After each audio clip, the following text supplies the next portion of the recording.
FedEx جو کہ ایک ڈیلیوری جائنٹ ہے اب دوبارہ سے اپنے پلینز پر اینٹی میزائل سسٹم لگوانا چاہتا ہے۔ اس سے پہلے ارلی 2000 میں FedEx ایسے پلینز US ایئر اسپیس میں آپریٹ کر چکا ہے جن کی تعداد 10 تھی۔ 2003 میں ہونے والا واقعہ اینٹی میزائل سسٹم لگوانے کی ایک بہت بڑی وجہ ثابت ہوئی۔ میں ہوں شبیر حسن اور آپ دیکھ رہے ہیں the Shabbir talk YouTube channel. DHL cargo کے ایک پلین نے بغداد سے ابھی ٹیک آف ہی کیا تھا کہ زمین سے ایک میزائل آیا اور اس نے اس کے لیفٹ ونگ کو جا کر ہٹ کر دیا۔ اس سٹرائک سے لیفٹ ونگ جہاز سے علیحدہ تو نہیں ہوا لیکن اس کو بہت زیادہ نقصان ہو گیا۔ ڈیفیکٹو ونگ کے ساتھ بحفاظت لینڈ کروا لیا گیا اس جہاز کو۔ لینڈنگ کے ساتھ ہی پائلٹ نے نہ صرف اپنی جان بچائی بلکہ اپنے ساتھ موجود 2 اور کرو ممبر کی جان بچائی، اور جو ہتھیار اس حملے میں استعمال کیا گیا اس کو کہتے ہیں مین پیڈ۔ مین پیڈ ایک ایسا چھوٹا سا ہتھیار ہے جو نہ کہ نہ وزنی ہے، نہ لمبا اور نہ ہی مہنگا۔ اس کا وزن تقریباً 17 کلو، لمبائی 1.5 میٹر اور مہنگا نہ ہونے کی وجہ سے ٹیررسٹ کا بہت ہی فیوریٹ یہ ویپن ہے۔ مین پیڈ کو آپریٹ کرنا بھی اتنا زیادہ مشکل نہیں، جو کہ ان کو ٹیررسٹ کی پسندیدہ ویپن بنانے میں ایک اور اہم کردار ادا کرتا ہے۔ مین پیڈ 10 کلومیٹر تک اپنے ٹارگٹ کو ایگزیکٹلی ہٹ کر سکتا ہے۔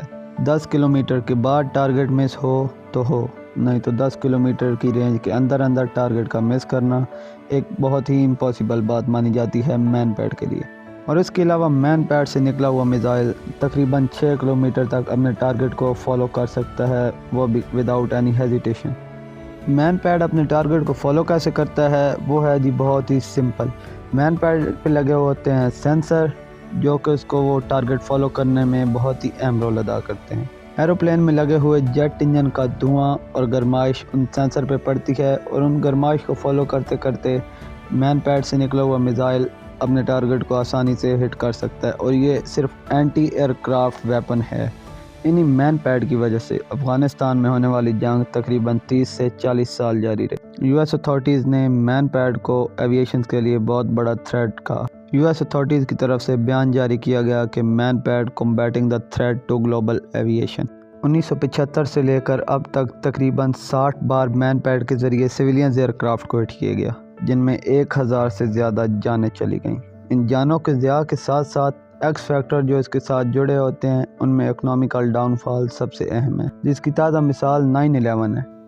ایک سروے کے مطابق جب کوئی سویلین جہاز پر حملہ کیا جاتا ہے تو اس سے ہونے والا ڈائریکٹ نقصان تقریباً 1000 کروڑ امریکن ڈالر کے برابر ہوتا ہے، لیکن جو اس کا انڈائریکٹ اکنامیکل ایفیکٹ ہوتا ہے وہ ہماری سوچ سے بھی کئی بڑھ کر ہوتا ہے، کیونکہ 90% لوگ اگلے کئی مہینوں تک جہازوں میں سفر کرنے سے کتراتے ہیں۔ 9/11 کے بعد بھی ہمیں کوئی ایسی صورتحال ہی دیکھنے کو ملی۔ جب 9/11 کا واقعہ پیش آیا اس کے بعد کئی مہینوں تک لوگوں نے جہازوں میں سفر نہ کیا، صرف اپنی جان کی حفاظت کی وجہ سے۔ یہی وجہ ہے کہ سویلینز ایئر کرافٹ کو ہٹ کرنے سے اتنا زیادہ نقصان ایروپلینز کی کمپنی کو نہیں ہوتا جتنا زیادہ کسی ملک کی اکانومی کو ہوتا ہے۔ 2003 میں US کانگریس نے کمرشل ایئرپلینز کو بچانے کے لیے کوشش شروع کر دی۔ اس کوشش کو نام دیا گیا کاؤنٹر مین پیڈ کا۔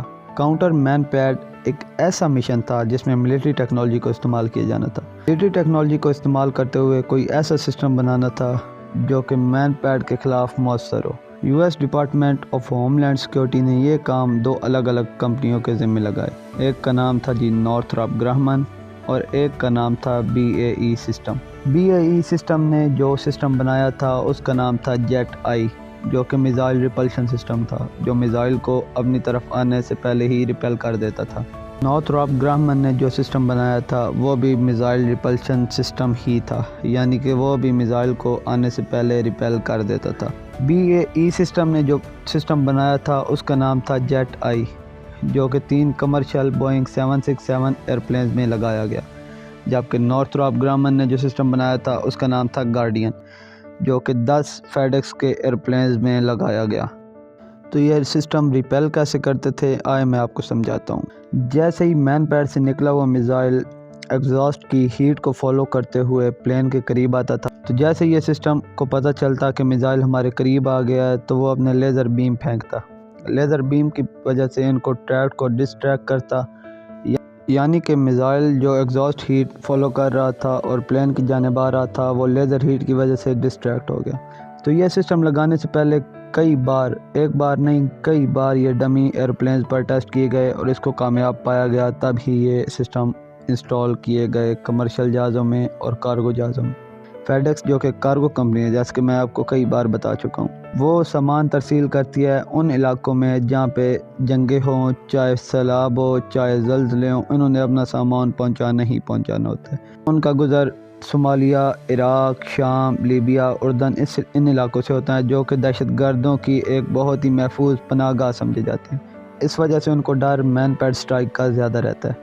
کمرشل ایئرپلینز ایسے جنگ زدہ علاقوں میں نہیں جاتے، اگر جائیں بھی تو بہت کم تعداد میں جاتے ہیں اور بہت ساودانی سے جاتے ہیں۔ اس کے بعد 2008 میں وہ سسٹم جو 2003 میں شروع ہوا تھا، 2008 میں آ کے اختتام پذیر ہوا۔ اس کے اختتام کی 3 بڑی وجوہات تھیں۔ ایک تھا جی ٹیکنالوجیکل ٹرانسپورٹ۔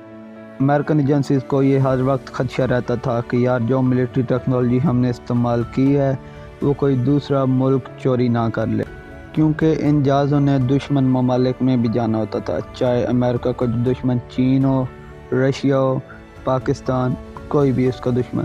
دوسرا جو اس کی مین وجہ بنی وہ ہے مینٹیننس۔ ان کی مینٹیننس بہت زیادہ مشکل تھی اور کاسٹلی کام تھا۔ تقریباً $1,00,000 ایک پلین پر خرچ ہوتے تھے۔ اس وجہ سے US اتھارٹیز نے اسی کو بہتر سمجھا کہ 2008 میں اس کو شٹ ڈاؤن کر دیا جائے، جبکہ اس کی تیسری مین وجہ تھی ایئرپورٹ انتظامیہ کی غفلت۔ کئی بار ایسا ہوتا تھا کہ ایئرپورٹس پر ان سسٹم کو آن کیے بغیر ایروپلین کو جانے دیا جاتا، کیونکہ یہ سسٹم بہت ہی زیادہ کمپلیکیٹڈ ہوتے ہیں اور اس وجہ سے ان کو آن کرنے کا وقت ہی نہ ہوتا ان کے پاس، کیونکہ پیچھے سے اور پلینس نے بھی آنا ہوتا تھا۔ اب دوبارہ ایک بار US کانگریس میں بل پیش کیا گیا ہے کہ جی فیڈ ایکس کہتی ہے ہم اپنی ایک ٹیکنالوجی استعمال کر کے ہم اپنا ایک اینٹی میزائل سسٹم بنانا چاہتے ہیں اور لگانا چاہتے ہیں۔ اس بار فیڈ ایکس کہتی ہے کہ ہم ملٹری ٹیکنالوجی کا استعمال نہیں کریں گے، اپنی ٹیکنالوجی لائیں گے، اپنی ٹیکنالوجی کا ایک سسٹم بنائیں گے اور اس پہ انسٹالنگ پہ، ری انسٹالنگ پہ، مینٹیننس پہ جتنا خرچہ آئے گا ہم خود اٹھائیں گے، صرف ہمیں اتنی اجازت دی جائے کہ آپ اپنے پلینز میں یہ لگا سکیں۔ تو امید کرتا ہوں آپ کو یہ چھوٹی سی ویڈیو پسند آئے گی۔ ویڈیو پسند ہے تو ویڈیو کو لائک کر دیں، چینل پہ نئے تو سبسکرائب کر لیں۔ ملتے ہیں انشاءاللہ نیکسٹ ویڈیو میں، تب تک اپنا خیال رکھیے گا۔ اللہ نگہبان۔